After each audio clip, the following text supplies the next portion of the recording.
ఇప్పుడంత మంచి serial fans అందరూ కూడా రిషి రాక కోసం చాలా ఈగర్గా వెయిట్ చేస్తున్నారు. ఇక ప్రస్తుతం రిషి మరియు వసుధారాల మధ్య కొన్ని షూటింగ్ సీన్స్ కూడా జరుగుతున్నాయి. వసుధార రిషిని హక్ చేసుకోవటం, అలాగే రిషి ఆటో డ్రైవర్గా కనిపిస్తున్నాడు.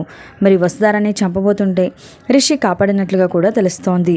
రిషిని చూడగానే వసుధార చాలా సంతోషంతో రిషిని హక్ చేసుకుంది. షూటింగ్ సీన్ చూసిన ఆడియన్స్ అందరూ కూడా ఈ ఎపిసోడ్ కోసం చాలా ఈగర్గా వెయిట్ చేస్తున్నాము. రిషి త్వరగా రీఎంట్రీ ఇవ్వాలి అంటూ కోరుకుంటున్నారు.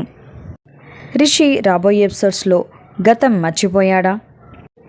ఆటో డ్రైవర్గా ఉన్న రిషి గతం ఎప్పుడు గుర్తొస్తుంది? రిషి మరియు వసుధారాలు DBST కాలేజ్కి మరలా ఎప్పుడు వస్తారో చూడాలి. ఇప్పుడు రిషి ఆటో డ్రైవర్ అయితే తనకి ఒక ఫ్యామిలీ ఉంటుందా? ఆ ఫ్యామిలీనే రిషిని రక్షిస్తారా? మరి వసుధార రిషిని తిరిగి ఇంటికి తీసుకువస్తుందా? మహేంద్ర మరియు అనుపమ మనుల స్టోరీ ఎలా ఉండబోతుంది? ఇప్పటికైనా శైలేంద్ర నిజ స్వరూపం బయటపడుతుందా లేదా అనేది చూడాలి.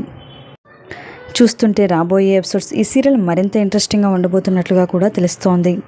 రిషి రీఎంట్రీ కోసం మీరు కూడా ఎదురు చూస్తున్నట్లయితే ఎస్ అని మీ అభిప్రాయాన్ని ఒక లైక్ చేసి తప్పకుండా కామెంట్స్ ద్వారా తెలియజేయండి. ఇలాంటి లేటెస్ట్ వీడియోస్ కోసం ఇప్పుడే మా ఛానల్ని తప్పకుండా సబ్స్క్రైబ్ చేసుకొని పక్కనే ఉన్న గంట సింబల్ని క్లిక్ చేయడం ద్వారా మేము పెట్టే లేటెస్ట్ వీడియోస్ని నోటిఫికేషన్ రూపంలో ముందుగా మీరే చూడగలుగుతారు. Thanks for watching this video.